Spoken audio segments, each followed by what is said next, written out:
can get analysis of news. So basically, what news media should be doing, mainstream media should be doing, is basically just analysis, is just give us insights. That's what the former Nation Media Group CEO, that is Linus Gitai, said. That is the mainstream media basically is supposed to, is going out of and maybe the future is talk show. So basically, you have the situation room, and I think for Spice FM or even for Nation FM, they should not stop at 10 a.m. Maybe they could do a 24-hour just talk show, only talk shows. I think that's the way they are going to survive. Otherwise, we are streaming music. So why give us a program on music? So basically, it's going to be.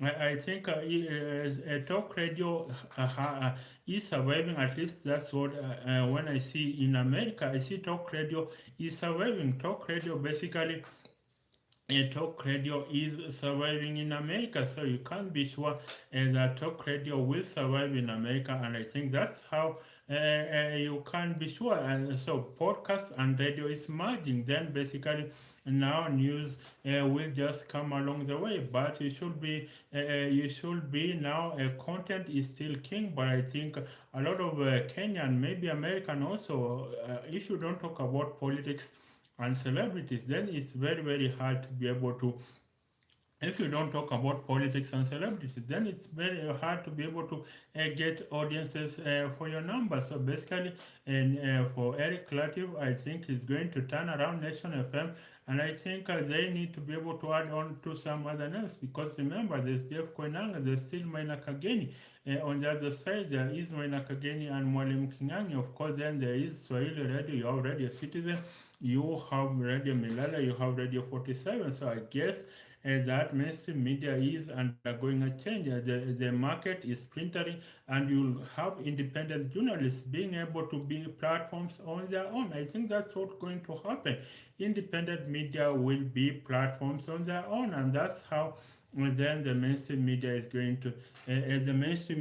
to change. So that's why basically then Eric Latiff is going to Nation FM. So, what do you think about the prospects of mainstream media in Kenya? What do you think is the prospect of mainstream media, not just in Kenya but globally? I think you have a media analyst. I think they call her City Girl. She was saying monetizing of content. Monetizing of content is so hard. I think in Kenya you have monetizing. People don't want to pay for news. That's the sad thing. People don't want to pay for news. So now but the advertisements are so few. The advertisements on online media. That's why Nation scrapped off free content. Nation Standard, they scrapped off free content on their website because it's very hard. I think the revenues they are getting from Google advertising is very very minute. So what do?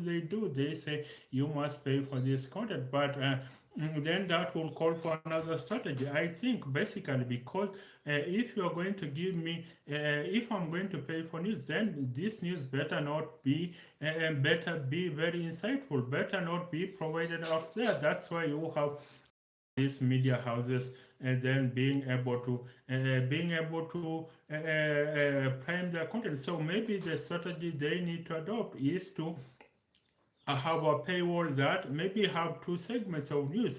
Have news that is free, have content that is free that can be accessed by everyone, maybe political and celebrity gossip, because this is one that is easily gotten. Then you have the other one under paywall. So maybe what you could have under paywall is this insightful content, and I think maybe they could increase the number of columnists maybe from two. I think they do two every weekday, and then maybe four on Saturday, and then maybe eight on weekends. But they could do, maybe why not have opinion on page one, for instance, so that you could have this content and then go outside and just be content that can really be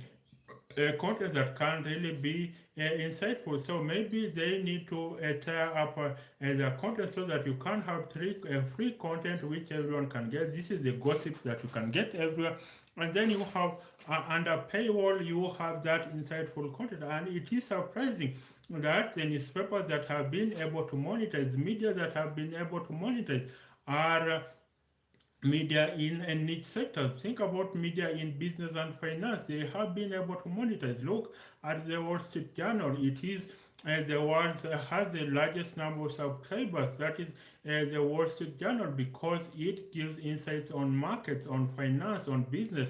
The latest business roundup you can get from the Wall Street Journal. Maybe I think maybe Business Daily is doing better than Nation newspaper. So basically, in monetizing, it is the niche content that is doing better than, because celebrity and political gossip, we can get it free of charge. So what else can you sell us? That's why you have a lot of business and finance content being able to be monitored. And I think you can see for the likes of Wall Street Journal, the average reader of the Wall Street Journal has a net worth of $7 million. So you can imagine that's why they are able to sell that information. So these are changing times for the media landscape, and I think it's going to be that way for. So it's not just going to be an easy ride for Eric Latiff. Not many people know Nation FM after it was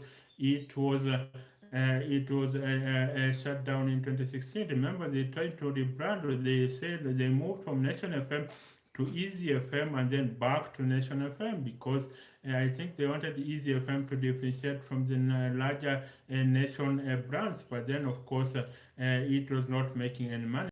You had you had a lot of the program controllers. They wanted a different branding for Easy FM, but then Easy FM changed to Nation FM. So we'll see the media landscape. And remember, advertising also is being taken by these online platforms.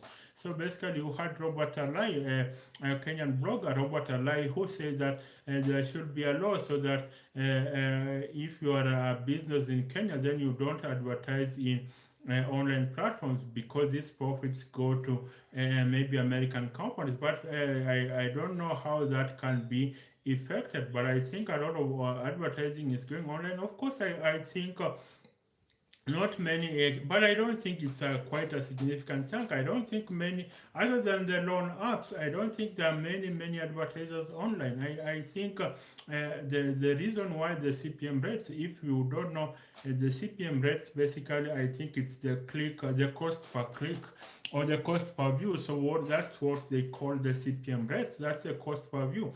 I think in Kenya it's very in Africa it's very low, because not many African businesses advertise online, because they say that not many people still are online. The people who are online don't have a lot of money, so the CPM rates, especially for YouTube, are very low. That's why if you have an audience in that is based outside, then you make much more money on YouTube. If you have an audience, say, that is based in America, then you make much money on YouTube than you make in Kenya. So that's why then it goes a long way to be able to say that then this new media is going to struggle. It's going to be about CPM rates. The CPM rates in Kenya are low, in Africa are low, but I think in America, because most advertisers in America have most advertisers in America have gone online, and I think that's what killed the classified advertising. I think classified advertising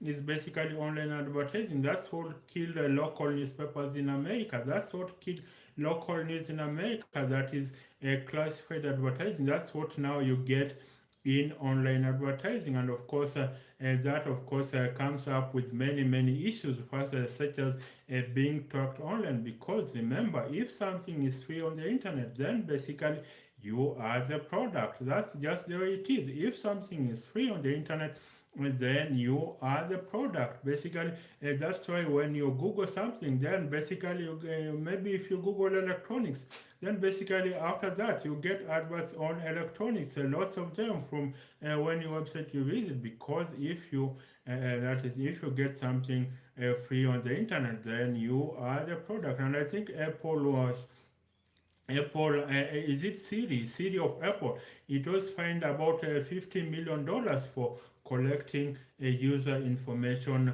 private information, and then sharing it to marketers. So that's how online marketers get their information. That is Siri. Basically, that's their business model. Because if you're going to scout through Google websites, then basically they will serve you adverts. That's how Google makes $70 billion per year in revenue. That's the business model online, and I think maybe that's just another issue altogether. So, what do you think is the future of mainstream media in Kenya? And I think the CPM rates, so maybe if more African advertisers move online, then there will be more people coming online, and that's how we'll be able to have people in YouTube earning more money. Because I think in America you have lots of YouTube millionaires. Look at this boxer. I quite forget his name. He is a YouTuber, but was paid lots of money because people will be coming to watch the fight on his YouTube channel. So that's it. Looking at Eric Latiff on why he is leaving Spice FM. That's Eric Latiff leaving Spice FM. Then what else do you have? So then what else happened in the week? And another thing that happened in the week is KCSE exams. If you are not in Kenya, KCSE basically is high school exit exam in Kenya. In America, they call, I think you have the SAT or the ACT.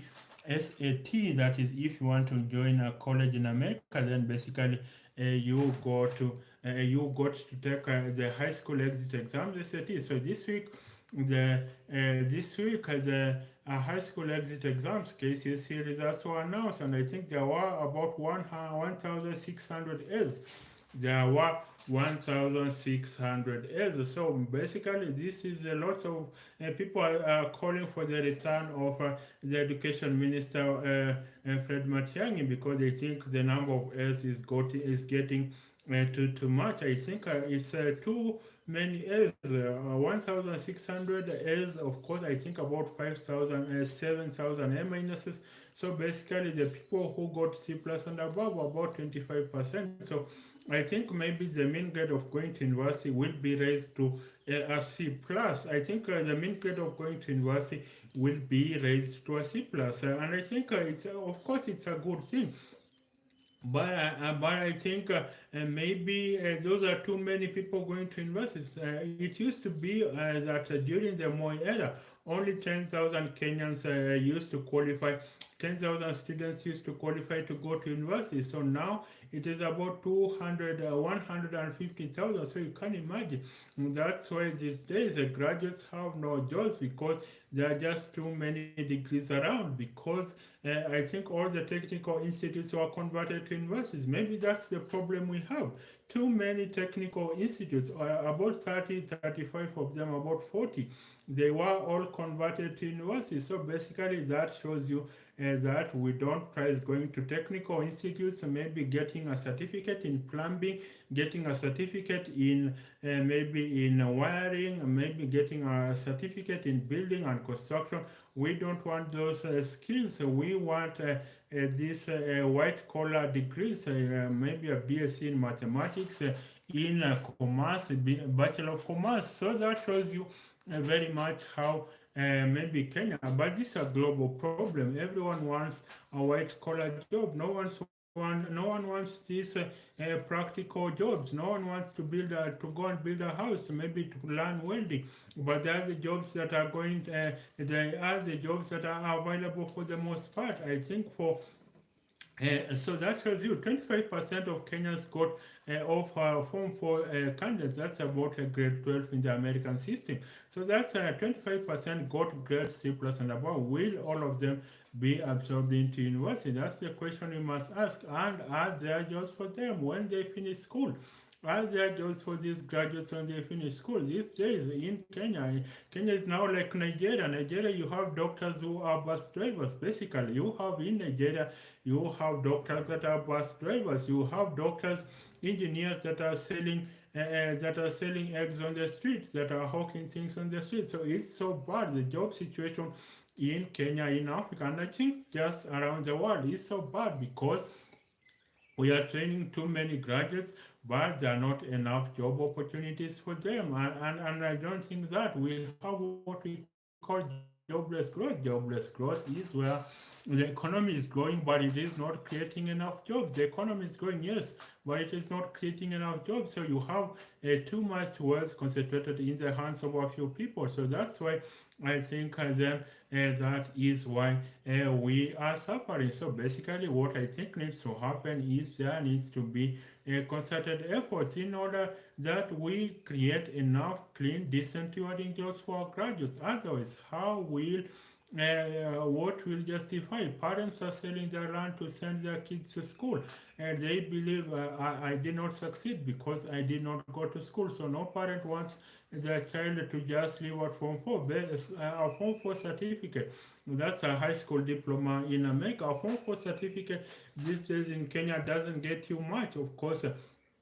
If you are seeking employment, of course, you could go and start a business, but then what is the likelihood that that business is going to succeed? That's what you need to ask yourself. What is the likelihood that that business is going to succeed? So basically, that means we are not creating enough jobs, and maybe that's why President Ruto is going out to Saudi Arabia, is going out to Qatar, is going out to maybe Lebanon, trying to seek jobs for these Kenyan graduates that have papers but have no jobs. But are we really sure that that is enough? I think in a place such as Saudi Arabia, housemaids, or what we call nanny in America, they are paid just about 35,000 shillings per month. In America, the nannies are paid about 35,000 shillings. That's about $350 per month. But of course, this is the starting salary of most jobs of graduates. But then someone says, yes, we've had horror stories in Saudi Arabia, basically where our people are killed in Saudi Arabia. We've heard of horror stories where housemaids are killed in Saudi Arabia. But then what do? Someone has no job, so they say, at least even if I die, it's better than being poor here in Kenya. So I think the unemployment situation in much of Africa, I think, is just dire. So President William Ruto came with a platform that he needs to create the jobs here, and that he needs to be able to create the right. Of course, the government says these days it doesn't create the jobs, but it creates enabling environment. So that's the excuse. That the excuse for government is not to create jobs, but to create an enabling environment. So that's what they say. They want to create an enabling environment so that investors can come here. But look at the investors that are coming. 100 businesses have closed shop in the recent past, and more than 100 companies have shut down their operations in Kenya. So does that tell you that the cost of doing business in Kenya is too high because of the taxes of the Ruto regime? The taxes are just so high. Businesses cannot be sustained. So how do you I think the KRA, that's the Revenue Authority of Kenya, when they see your business, maybe they just see as another avenue to milk you. So basically, and I think you cannot tax your way to prosperity. That's what we need to know. That's what we need to know, that basically you cannot tax your way to prosperity. Basically, what we need to do, provide enough jobs so increase the income the tax bracket. That's the fair means to do it. That's the fair means. Increase the tax bracket. Make as many people as possible have money in their pocket, so that then you can increase the tax bracket and be able to tax them. You don't tax people to prosperity. Basically, it hasn't worked anywhere in the world. Nowhere in the world has taxing people to prosperity works, because if you strain a business, how is it going to employ more people? The issue is, if you want to employ more people, if you want to have more people in the bracket, you need to businesses to succeed, so that then they get to hire more people. When they hire more people are formalized, more people come within the tax bracket. That is how you are able to employ more people. Otherwise, if you don't employ more people, then that doesn't just work. That doesn't work if you don't if businesses are not supported to create wealth and employment. Then no more people will come within the tax bracket, and so you will be taxing those businesses. I don't know who the economic advisors of President Ruto are. Who are the economic advisors of President Ruto? How do you tax a business to death. If it closes down, those businesses lose jobs and you don't have people to tax. You don't have people in the tax bracket. And this is nothing to do a report on, nothing to commission a report on. So I hear that President Ruto has commissioned a report on has commissioned a report on basically that is has commissioned a report on why many businesses are leaving Kenya. So do you really need to commission a report? Look at Cadbury. Cadbury is leaving Kenya. That's Cadbury chocolate. It has figured that it is easier to manufacture to produce the Cadbury in South Africa. Chocolate, Cadbury chocolate will now be produced in South Africa, so they will retain just a small office for marketing in Kenya. So you can see those are people that are engineers, technicians that will no longer have jobs, food processors that will no longer have jobs. So who basically advises the regime of President William Ruto that you don't tax your way to prosperity. You don't tax your way to prosperity. You increase the tax base so that more people can fall within the tax bracket, and then when they fall within the tax bracket, then you can have a larger tax base, then you can get more money. And of course this is more a right-wing strategy. Create the enabling environment for businesses to prosper.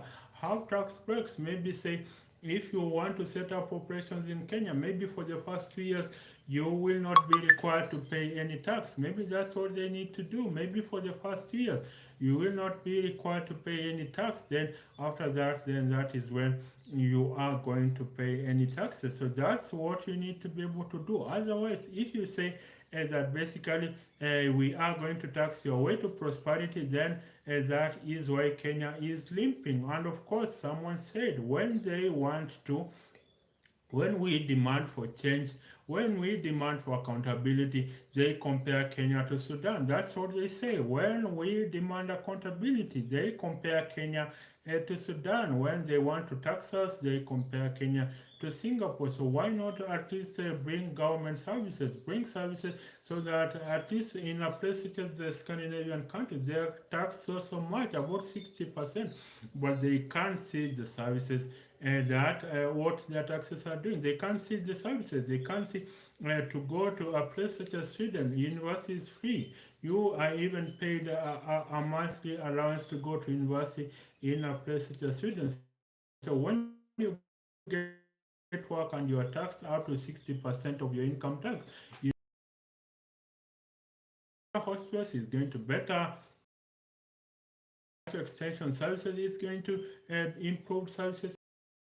If you are going to tax people and all they see is a politician stealing that money, building palatial homes, buying the latest helicopter, buying the latest jets, so how do you think then people will go? People are going to avoid paying taxes or even avoid taxes altogether, because remember the illegality is in tax evasion. Basically, it is illegal. Tax evasion is illegality, not tax avoidance. Tax avoidance is keeping your taxes as low as possible. So basically, I think this whole came about because of that is the Form 4 graduates that are doing exams. 25% got a minimum university entry grade, that is C plus and above. That's about 250,000. They got above grade C plus. So they are going to go to university, but then what jobs are they assured? We are now going to be like Nigeria, where doctors will be bus drivers, doctors will be motorcycle border riders, doctor engineers will be selling eggs on the streets. That's the kind of economy that we are bequeathing our children, and I think it's not a very good thing. And maybe the other thing we need to address, basically, it's not bad to take in debt, but what is this debt going to do? What is this debt going to do? In many African countries, we are not only taking in debt, but then that debt is not is going to basically projects that have no bearing on people's livelihood. So that's why I say that basically we need to be able to just figure out how we are going to be able to solve the most common issues. Basically, don't tax us to death. That's what these African leaders need to know, that they don't need to tax us to death. So basically, that's what we need to know. Of course, that's another issue. Of course, the issue I was talking about was the release of the KCSE result. That if you are not a Kenyan, KCSE basically is the high school exit exam that is done in Kenya. Basically, that's the high school exit exam. Basically, in America, I think they call it the SAT or the ACT. Basically, if you want to go to a college such as Harvard, and then of course the other issue from the release of the KCSE results. The other issue we'll discover is that these top-notch students will not study in Kenya. They will study in American universities. You can be sure these top students will all get full scholarships to go and study in America, the so-called Ivy League university. So these top Kenyan students, the air students, you can be sure they are going to apply for scholarships. And universities such as Harvard, it has an endowment of about $53 billion. So that means it has an endowment of $53 billion. That's Harvard. That means it can basically get any student from anywhere in the world. That's Harvard. It can get any student from anywhere in the world. It can attract the best and brightest from any corner of the world. This is what makes the American economy prosper. Basically, they can attract the best and brightest brains from any corner of the world. So you can be sure once they finish college, maybe at Harvard, maybe at MIT, maybe at Yale or Princeton, they will not be coming back to Kenya. They will not be coming back to Kenya. They are going to add to the American economy. That's why brain drain is a huge issue. We are losing our best and brightest brains, not just Kenya, but Africa or even developing countries in particular. We are losing our best and brightest brains. They are going to go. They are being taken by these developed countries. They are going to serve basically, they are going to get lucrative jobs in America, and of course, they will, of course, they bring back remittances, and remittances, I don't deny remittances is the largest source of foreign exchange earnings in much of Africa. Remittances are really the largest source of foreign exchange earnings in a lot of African countries. That is remittances. But then, basically, I think it is Professor, the former Vice Chancellor of JKUAT University, that is Professor Nick Wanjohi. He says that Professor Nick Wanjohi says that an African migrant to America contributes at least 40 times more to the American economy than they contribute to their home country in terms of remittances. That's what he says. That's what Professor Nick Wanjohi says. That is, an African migrant to America contributes at least 40 times more to the American economy than they do to their home country in terms of remittances. So basically, Africa, we are losing our best and brightest brains, and this is not good. Africa, remember, Philip Emeagwali, the Nigerian American Philip Emeagwali, he says that Africa would still be poor even if $1 trillion was poured into Africa, simply because it has no intrinsic value. This $1 trillion, our best brains left. That's why they are going to develop patents for American companies. They are going to develop innovations for American companies, and then of course they will make money. People think that it is only whites who develop these patents, but African migrants are basically are also able to. African brains have these patents. Look at so basically, we are losing our best and brightest brains to America, and this is something that should concern us. We should be able to create the right kind of jobs in Africa so that we can make these brains stay at home. I will do. I think in 1989 you had the top student, which was Naim Samnakay. I think the top student in 1989 was Naim Samnakay from the Alliance High School. He's now a doctor in Australia. He went to Australia in 1990. The top student was Fred Were from Starehe. He is now a doctor in the United States. In 1981, the top student among the top students was Humphrey Watanga. He went to Harvard, and of course that one returned. He is now the Commissioner General of KRA, the Revenue Authority. In 1992, The top student was Gilbert Tengeta. He went to from Mango High School. He is now an engineer in the US. The 1993, the top student I think was Sheni Kanyaru. He went to Harvard. He now works in Wall Street. So now he is in America. Then 1994, the top student was Kilimania Muridi. The top KCSE student was Kilimania Muridi. He was from Alliance High School. He went to MIT, that is the Massachusetts Institute of Technology. He is now he is now, I think, a computer engineer in America in 1995. I'm not sure, but among the top students was James Mwangi. He went to Harvard from Alliance High School. He is now a management consultant in South Africa. 1996, I'm again not sure, but one of the top students was Nathaniel Choge. He is now I think a financial consultant in America in 1997 was Mwashuma Nyata from Alliance High School. He is now, I think he is now a financial consultant in America, I think by SoftBank. So that's Mwashuma Nyata from Alliance High School. He went to Harvard, then went to be a Rhodes Scholar. In 1998, the top student was Timothy Zairu. He went to from the Alliance High School. He went to Harvard and is now a computer engineer. Was at Microsoft. Then in 1999, the top student was Samuel Gikandi from the Alliance High School. He went to Massachusetts Institute of Technology (MIT) on a full scholarship. That's in America. He returned. I think he came. He worked at Goldman Sachs in Morgan Stanley in Hong Kong, then came back, founded a company, Africa Stocking. He's one of the board members of Stanbic Bank, Standard Bank. I don't know whether it's Standard Bank or Stanbic Bank. And then in 2000, the top student was Darti Shampati from Mango High School. He went to University of Adelaide in Australia. He has a PhD. I think I don't know whether he finished his PhD. That is, I don't know whether he finished his PhD. That is that Shampati. But of course, if you went to Maths and Mango Maths contest in 2000, you remember that Shampati. He scored 29 out of 30. I think he scored 99% in Maths and Physics. That is that Shampati. He is now, I think the last time I checked, he was a defense software engineer. He was a defense software engineer at.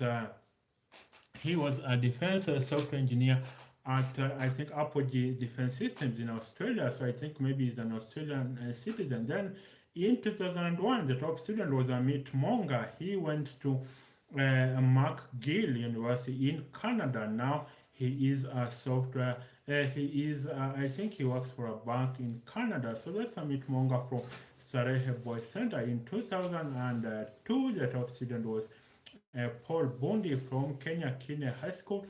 At least that one, he was the first one to study in the country. So you can imagine, since 1989, only in 2002 did a Form 4 best student study in the country. That is Paul Bondi. He went to University of Nairobi to pursue medicine. He is now a doctor and, of course, a motivational speaker and an author also. Of course, that's Paul Bondi in 2002. Then, of course, I don't know, I don't have the stats for 2006, 2004. 2005, the top student was James Kandie Rotich. So James Kandie Rotich went to Massachusetts from Moy High School, Kabarak. That is James Kandie Rotich. He went to Massachusetts Institute of Technology, MIT in the US. He now is I think he was a computer engineer, a software engineer at Google. So basically, you can imagine the kind of brains we are losing. Then in 2006, I think, was among the top students was Herman Mutiso. Herman Mutiso from the Alliance High School. So this one was given a scholarship to both MIT and Harvard, but he chose MIT instead. And so what happened? The following year, Harvard did not select a student from Alliance, because in those days, the former principal of Alliance High School, Christopher Hamba, basically he could recommend a donkey to Harvard and it could be admitted. You can imagine that is the former principal of Alliance High School, that is Christopher Hamba. He could recommend a donkey to Harvard and it will be admitted. So the following year, Howard did not pick a student from Alliance because this Herman Mutiso chose MIT instead of Howard. So he is now a software engineer at Google. So you can imagine. And of course, it had to take principal Christopher Hamber to travel all the way to Harvard, that's in Cambridge, Massachusetts, USA. He had to travel all the way to Harvard to reassure Harvard admission officials that Harvard students do not do not consider any other university in the world other than Harvard. So you can be sure. So you can have a school, Alliance High School, deep in Africa, deep in Kenya, basically sending more students to the Ivy League than any other high school outside of the United States. So this is Hannah during those days. I'm not sure whether Alliance is sending students to Harvard by the numbers they used to send, or to the Ivy League, maybe the others like Yale, like MIT, like Bristol. But you can be sure that this is the Alliance High School. In those days, it used to send so many students to the Ivy League that basically it was outside of the United States. So Alliance could compete with elite American high schools such as Phillips Exeter Academy, Phillips Andover, Groton School, Harvard Westlake Academy, and or Thomas Jefferson High School. So these are the top feeder schools to the likes of Harvard, Yale, and MIT. But then Alliance is able to compete with these students. So that shows Kenya and Africa has the brains to be to compete with the best and brightest brains. But then what do we need to do? We need to be able to give these people capital. Why don't we give these people $1 million in capital so that then they start businesses, they start high-end companies in Africa? That's the way to be able to make us competitive. We lose these brains, they go outside, they develop those countries, we get nothing in return. So basically, our education budgets are about subsidies for America. Basically, our education budget are about supplements to American higher education system. They get our brains so cheaply. They don't help us at all. And that's why we need to address, if we are not going to create the right kind of conditions. If in Kenya a politician is worth billions, then a doctor is earning 15,000. What do you expect? Do you expect these brains to stay in Kenya? Do you expect these brains to stay in Africa? When a politician who has barely no level of education, who has barely never created a product, and that's the hallmark of Africa. That's the paradox of Africa, that you have billionaires that cannot point you to a single company they run, a single product that they invented. Basically, being billionaires, the likes of, I'll not mention names here, but you have billionaires that never created any product at all. You have billionaires that never created any. You have billionaires that never invented anything, never invented anything, and they are worth billions. And then you have a doctor earning 15,000, earning 25,000, and then you are telling me that basically they will stay in this country. They will leave. They don't care. At least people will live, and that's why then in Africa we must be able to keep these brains at home. Why not have every professor maybe get 10 million shillings in research? Why not have that? Why not have every professor get 10 million in research? That's the way to resuscitate the African economy. That's the way to resuscitate the Kenyan economy. If we don't do that, then Africa is going to suffer largely. So basically, I was looking at an event of the week. Of course, that was the release of the KCSE results. The KCSE, if you are not a Kenyan, KCSE is a high school exit exam, secondary school, for those who pursue secondary school. And then another event of the week that happened is swearing in of a new president in Ghana. That is President John Mahama was sworn in Ghana. Remember, he won with 56% of the vote. That's President John Mahama in Ghana. So basically now Ghana is going to be Ghana is going the president already he has been sworn in. So President John Mahama ruled from 2011 to 2017. He was 2016. He was defeated by Nana Akufo-Addo, who ruled between 2016 to 2024. Now he is back in power, just like Donald Trump, becoming that is holding two terms non-consecutive, to holding two non-consecutive terms. So basically, now President John Mahama was sworn in as the president of Ghana. So what is it with leadership on Africa? Why don't we elect people that are going to work for us? Why don't we elect people that are going to work for us? That's what we need to ask ourselves. Why don't we elect people that are going to work for us? And why when we are that's why when we say Africa is in a desperate because of its leadership. Basically, the voting patterns between the university professor and his cousin in the village is exactly the same. What is the surname? What is the surname? Basically, if they have the same surname as us, then basically they are like us. So we vote based on tribe. We don't vote based on issues. And basically, African political system is broken. We don't vote based on issues. We vote based on tribe. The voting pattern of the university professor and his cousin in the village is exactly the same. What is the surname of the electoral candidate? If they have the same surname as us, then basically we vote them in and then we celebrate. We say one of our own. So basically, that is something that is bringing Africa down. I think we need to have just two parties in Africa. All these briefcase parties in Africa, what are they doing to help us? That's what we need to ask. All these briefcase parties, what are they doing to help us? Basically, we need just two parties in Africa, a left of center party that's about equality of opportunity. That's a left of center party that's about equality of opportunity. That is, you get everyone to the same starting lineup. That's basically you get everyone to the same starting lineup. Basically, you bring that is you bring maybe high quality education, high quality maybe business capital building so that then they can start at the same starting lineup. That's what builds a society excellence. And then you have a right of center party that's about individual creative genius, basically individual creative genius. And that's how maybe people that can start their own businesses that have their own ideas. So basically, in Africa, we don't need all these parties, these briefcase parties that are just about winning elections and nothing else. Basically, our parties are not ideological, are not bastions of ideological thought and opinion.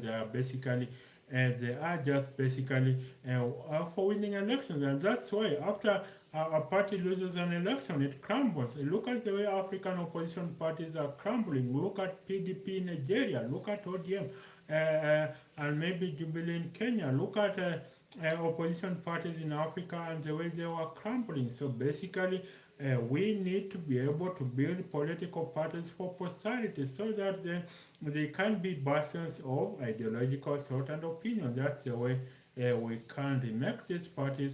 That's the way Africa can indeed.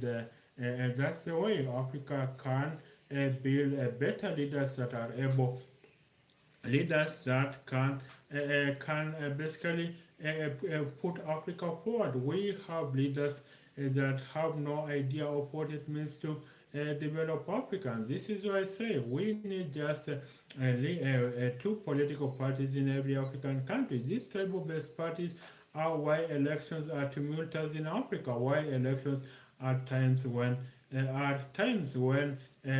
is a strife in Africa, when there is conflict in Africa. And this is why I would say that Africa really we must do more. So what we saw this week, that is the swearing in of the Ghanaian president, that is John Mahama, who had lost the election in 2017, 2016, again in 2020, but we captured the seat. So let me look at politics globally. So I will look at politics globally in America. So in America, Trump is was given a non-custodial sentence. So basically, he will not face a jail term. He will not face that is Donald Trump. In the Making America, I'm looking at Donald Trump. So he was given a non-custodial sentence. So basically, he will not go to jail. Of course, he is the incoming president of America. As the first convicted felon to be able to be elected president in America, Donald Trump really comes in with a lot of parts. So that's why I would say that basically this is uncharted territory. This is really uncharted territory we are going into, and we'll see what comes of Donald Trump.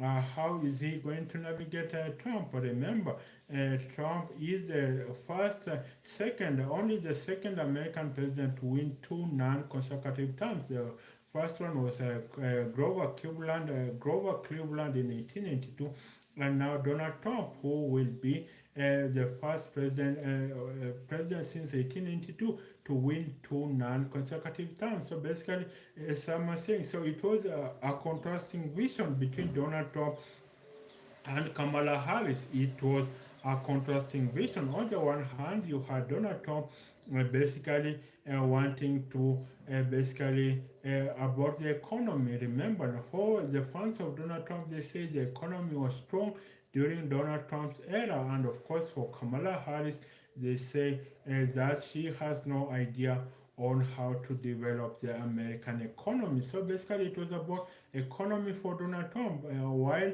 on the other hand, for Kamala Harris, it was about preserving democracy. So they say Trump will put aside all the constitutional guardrails that keep a president in check. That is, Donald Trump will put aside all the constitutional guardrails that keep our president in check. So we'll wait what Trump 2.0 presents. What does it mean for the world for Donald Trump to be elected president? So it will be an isolationist America.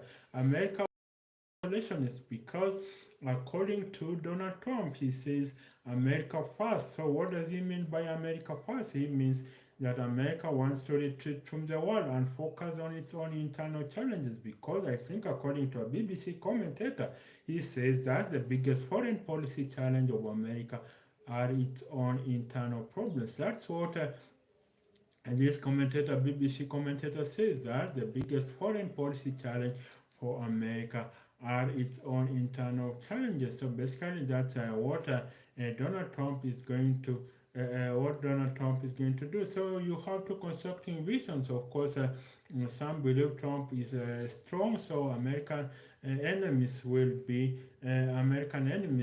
not try and evoke any wars with America. So basically, he will be finding an economy that is stuttering. Remember, voters usually attribute wage gains to their own personal effort, but I think inflation, that is the increase in prices of goods and services, they say that is basically